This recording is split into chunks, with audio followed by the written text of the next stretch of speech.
Welcome everybody. I'm Sergio Genesini, and on behalf of the Venous-Lymphatic World International Network Foundation, I'd like to introduce you to the third lesson dedicated to venous and lymphatic patients who are forced to be contained at home in these coronavirus outbreak days.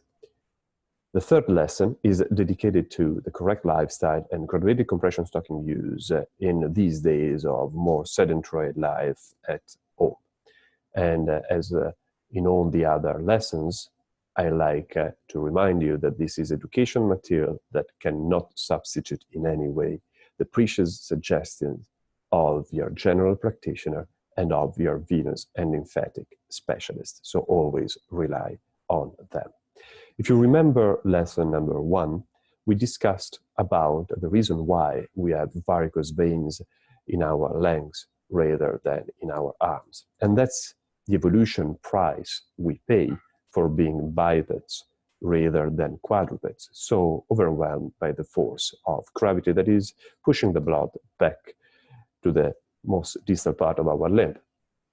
You might remember that if we have venous bones that are working properly, the blood will not fall down, but if these bones are incompetent or the vessel is too dilated, then the blood will fall down, creating venous hypertension and inflammation. So I hope you had the chance of already enjoying lesson number 1 and know everything about the venous bones and the muscular pumps who are propelling the blood from the most distal parts of our limbs toward the heart. You might also remember that we are increasing dramatically the sedentary lifestyle, moving, for example, in the last 20 years from 15 up to 69% of the working population working indeed in this kind of attitude. So particularly in these days of sedentary containment at home, if you have the chance of practicing sport, you might remember that sport is like a drug. It can be harmful or helpful based on how you practice that. And it's nice to remember that agonism indeed contains the word agony inside. So don't suffer any agony and practice proper sport, because indeed sport, if practiced not in a proper way, can be an agony. So for sure, for your venous and lymphatic drainage protection, you want to avoid whatever sport, whatever activity is creating a leg trauma. Remember that trauma is per se, as we have seen in lesson number 2, a risk factor for developing venous thrombosis. You want to avoid sudden intense leg muscle contraction that can lead to damage of the muscle pump and of the same valvular apparatus we've discussed before, as you want to avoid lower limb joint stress.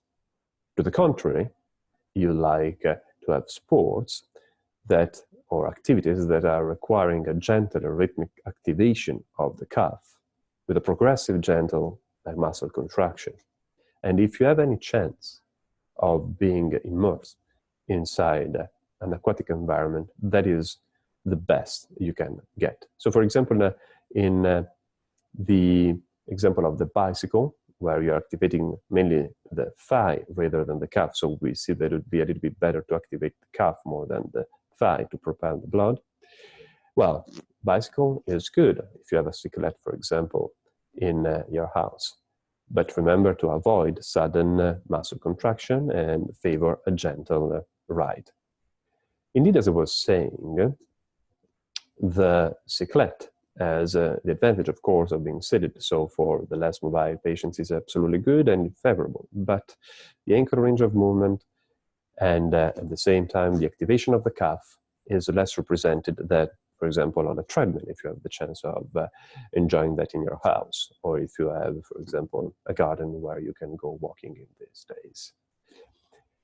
If you are wondering how fast you could go, well, you should really calculate your specific heart rate, and you can talk with your doctor about that. But if you have not this chance in this moment of containment, a good tip and trick is to work in the sport activity you are practicing with a heart engagement that allows you to talk, but not to sink. So again, if you're walking or cycling, and if you don't have any other comorbidities, so always give a call to your general practitioner to be sure that you can practice these activities at a speed for which you can talk, but you cannot sing. In lesson number 1, we have seen also the importance of the foot pump, of putting down your fat and propel the blood that is accumulated in the distal part of the foot. But at the same time, you must be sure that you are putting down your weight in the proper way. So whenever possible, just check that your posture is fine. If you look at your shoes, the vast majority of us has a consumption of the soles that is asymmetrical. That is quite paraphysiological, it's almost normal, but if it is of an excessive degree, it could be pathological and require an evaluation like the one you're seeing over here. It is really easy. You just go on that balance, that is an electronic balance that is evaluating the way you are putting down your weight. Because indeed, if you don't put down your weight in the proper way, you have the risk of developing a not good venous drainage, for which maybe a sole inside your shoes could become helpful.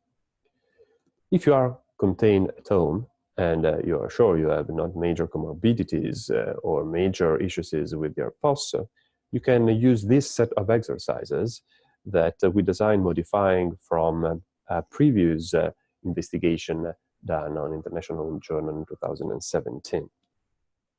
In that paper, they were suggesting to walk for 30 minutes, 5 days a week. Again, as we suggested, the velocity for which you can talk, but you cannot sing. And then you can comfortably sit, for example, on a chair, and have progressive level of exercises for 3 days each. For example, you can start with 10 per 3 sets, 3 times per day, every day. And the exercises are pretty simple. You can start with, for example, tiptoes and seated heel rises, and then you can do that also standing up.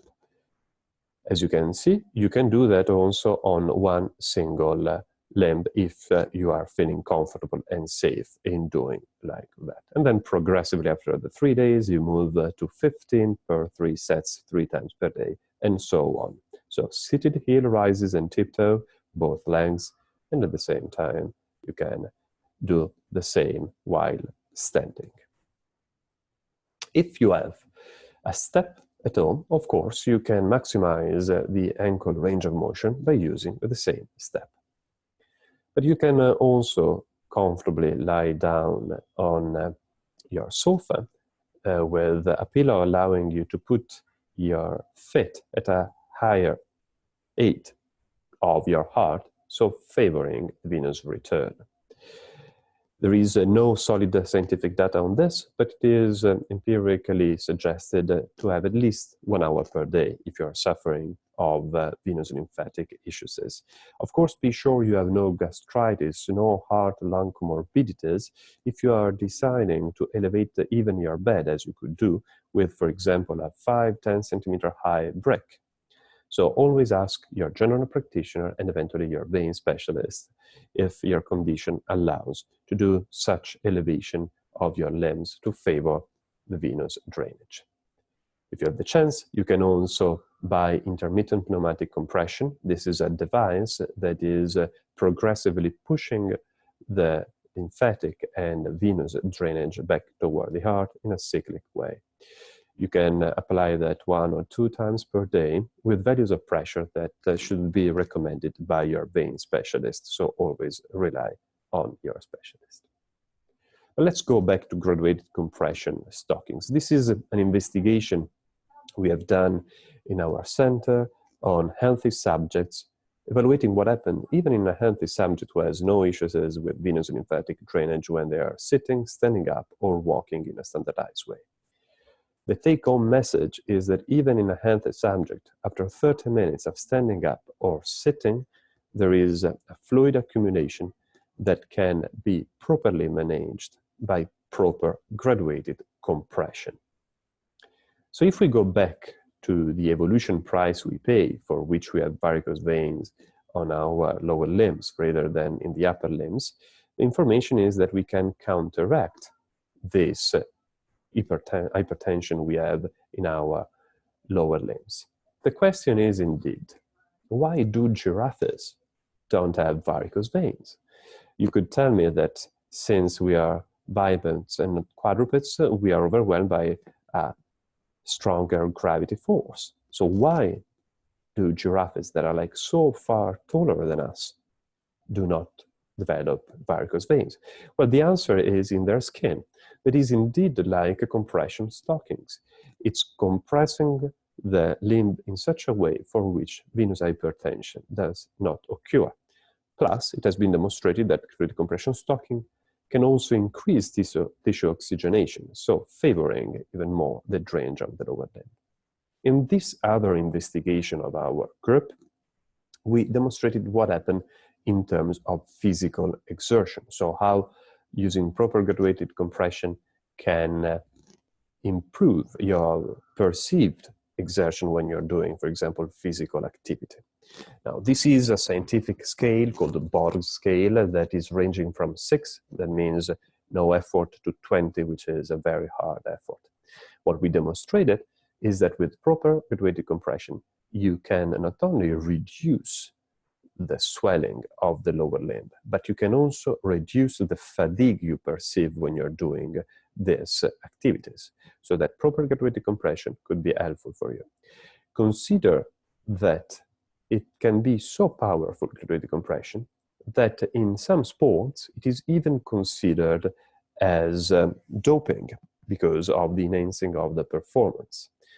So enjoy proper compression if you are leading a sedentary life in these days, in particular if you are suffering for some venous and lymphatic drainage impairment, because graduated compression has been demonstrated counteracts venous hypertension, promotes venous return, improves the cuff performance, promotes the lymphatic return. It has also an action on the microcirculatory level, reducing the inflammatory condition and increasing the tissue oxygenation, like if it was indeed an anti-inflammatory drug.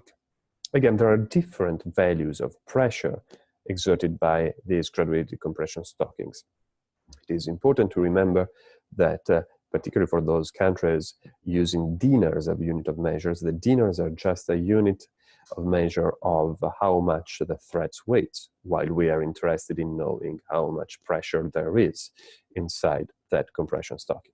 As you can see, there are different indications for the different compression levels, and it must be your general practitioner, or even better, your venous and lymphatic specialist recommending you the proper pressure level. There are some contraindications, as always, in particular, severe congestive cardiac failure, critically limb arterial issues, a neuropathy of the lower limb, a fragile tissue paper scan, the presence of dermatitis, of allergic reaction, and an unusual shape, size of the leg require a specific indication. All of these contraindications can be properly evaluated by your doctor. But having proper compression is fundamental, from healthy subjects exposed to conditions that are favoring accumulation of liquids, all the way to the most severe cases of chronic venous disease, like, for example, ulceration. As you can see from this technical slide, the take-home message is that using a compression stockings reduced by 9 times the risk of developing a recurrence after an ulcer. So a great action for venous return improvement. And you might have heard that graduated compression stockings are uncomfortable, not easy to be used, but in reality it has been demonstrated that up to 63% of cases reporting uncomfortable feelings with stockings are associated with a wrong prescription by the specialist. So be sure that the prescription is right and done by a proper physician. And you might say, I've heard that putting stockings on is quite difficult, but in reality, maybe nobody has ever told you that there are like several tools that your specialist can suggest you to properly put your stockings on. At the same time, it's fundamental that the stocking is of the right size. So always pretend by the seller to have the measurement of your ankle, of your calf, and of your length at least. So to be sure you are having the proper size. At the same time, remember that prescribing a stocking is like prescribing a drug for the powerful effect it can have. So you must be sure of the dosage of this, let's say, drug. So how many millimeters of mercury, not using dinars, as I said, in the countries who are using dinars as a unit of measure, the choice of thigh high versus knee high, and for how long you should use them. These are all informations that your general practitioner or your specialist should give you. Why the stocking was prescribed, what are the daily benefits of wearing certified stockings, how to put on stockings easily, for how long stockings should be used, when should the stockings be changed, how to clean the stockings, how to recognize the eventual misuse of stockings, and who is the health professional in charge or giving the right suggestion. In conclusion, be sure that the product you are choosing is certified, because, as always, there are fake news and fake products. And I will conclude with the most powerful compression tool that you have is water, as I was mentioning before. There are way too many people enjoying a spa environment without really knowing what's going on inside their venous and lymphatic circulation. The potentials of the aquatic environment is really high, considering that every single centimeter of water is more or less 0.7 millimeter mercury of pressure, which means that you have up to 88 millimeter mercury when you are standing up inside the pool in a graduated way, like for stockings. So we design a specific protocol of exercises that is available online. You can write us and have it for free. And have all the information on how to enjoy the aquatic environment best. I will conclude with an important lifestyle suggestion, and this is the chance to deeply thank Annalisa Maghetti, a wonderful top specialist in nutrition from the University of Bologna, that has given you here some precious suggestions on your diet in these days of sedentary life during containment. So keep a normal weight. Remember, 3 regular meals, 2 healthy snacks per day at set times in regular portion. Prefer a Mediterranean diet high in fibers and reduce saturated fats and sugars. In particular, if you have issues with your venous and lymphatic drainage, choose antioxidant foods. So 5 servings per day of fruit and vegetables of different colors. Prefer citrus, fruits, berries, olive oil, spices, fish, little dark chocolate and nuts. Reduce the red and processed meat and refined sugars. And of course, maintain an appropriate venous tone by drinking 10 glasses of water every day. And at the same time, prefer pure water, herbal tea, and infusion with no added sugar. Reduce substances that can vasodilate you too much, like alcohol, and of course, salt and salt foods and coffee. As for the venous and lymphatic part, also in nutrition, there are many fake news. So for this, we will include in the project we are developing in coincidence with the Expo in Dubai, also a chapter dedicated to nutrition. I hope you will be part of that, even just by reporting eventual fake news you have encountered in the information you have read or seen on venous and lymphatic. You can report them in this website, even anonymously and in whatever language. The WIN Scientific Committee will reply to you with an official statement, of course, for free, as the profit is all not for profit. With this, I thank you for the attention. I hope you will apply the correct lifestyle we reported over here. And I look forward for having you in the 4th video educational lesson dedicated to venous active drugs, which and when. Thank you, and I wish you all a proper containment at home in these tough COVID outbreak days.